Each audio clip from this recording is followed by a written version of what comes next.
Hinga naman natin ang mga transport group na nagsusulong na maipagpaliban pa rin ang implementasyon ng programang ito. Makakausap natin si Mr. Mar Valbuena, ang chairperson ng grupong Manibela.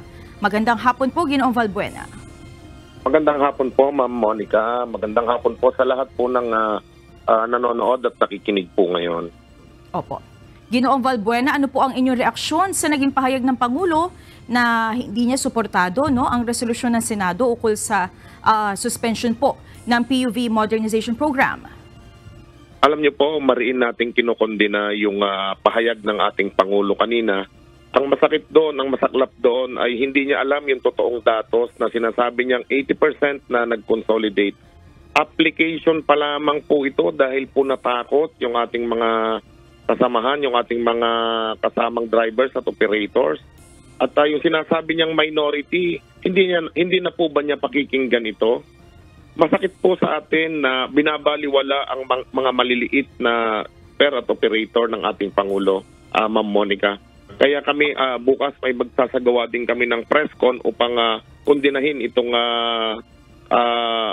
pagtanggi niya doon sa resolusyon ng ating mga senador.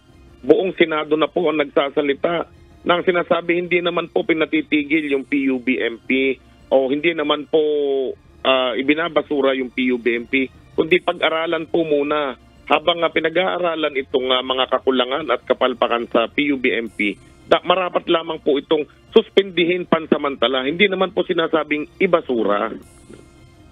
Opo. Ginoong Valbuena, please correct me if I'm wrong, pero tama po bang sabihin na hindi po kayo tumatanggi sa PUV Modernization Program pero doon lamang po sa sistema ng consolidation? Tama po ba? Tama po kayo. Paulit-ulit po nating sinasabi yan, Ma'am Monica. Kami po ay nakapag-modernize na ng aming mga unit. At marami dito sa amin ay mga single operators at hindi kami pumasok sa consolidation na nagtagumpay naman po kami. Bakit hindi po nila kami payagan at gawin na lamang optional yung consolidation?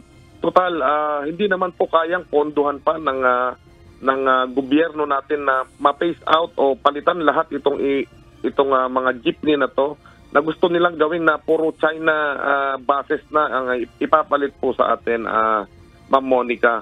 Wala nga pong pondo para dito sa pag-aaral ng route rationalization.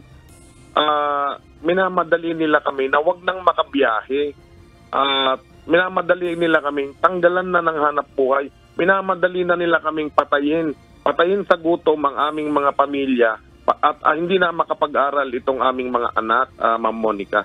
Napakasakit na ang ating Pangulo pa mismo na dapat balansehin niya na sige, ipagpatuloy natin yung mga nagsimula na at itong mga nag-o-oppose na minority na sinasabi niya na tinatapak-tapakan lang niya sa pananalita niya na dapat po sana ay mapakinggan din. O ano bang gusto nyo, mga anak ko? Kung gusto nyo ba talagang makapag-modernize, itong option na na sinasabi nyo, total, konti na rin lang naman kayo. Sige, pagbibigyan ko na kayo. Ang nagiging nangyayari po ngayon, Ma'am Monica, ego ito ng mga nasa ahensya na siyang nagtutulak dito sa Pangulo upang gipitin yung mga super at operators.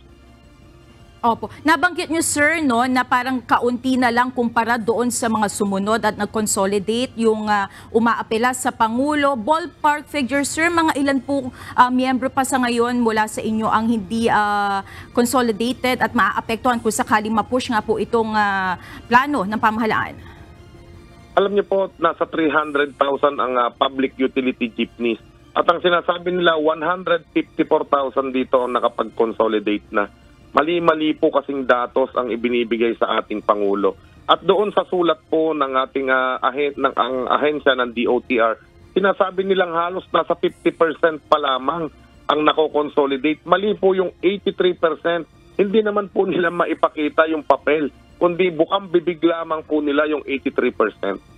Kasi sinasabi nila sa ating Pangulo, kaya naniniwala naman ang ating Pangulo, binubulag nila ang ating Pangulo dito sa mga datos na ibinibigay nila.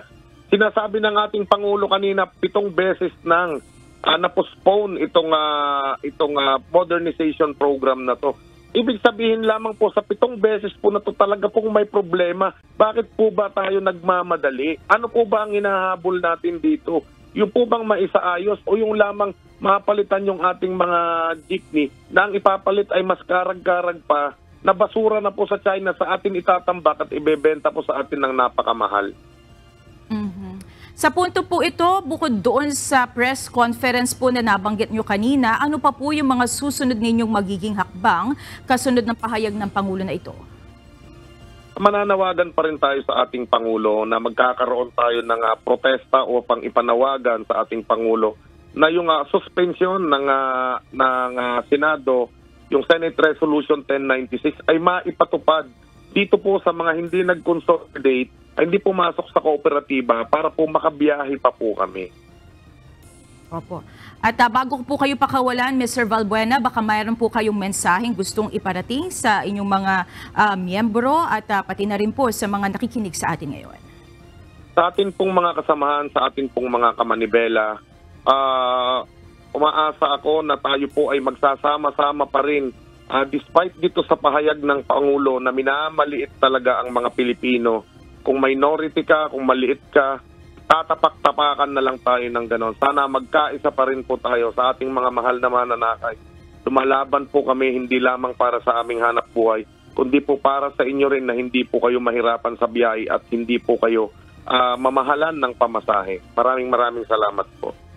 Maraming salamat po sa inyong oras, Mr. Mark Valbuena, ang chairperson po ng Grupong Manibela. Maraming salamat po.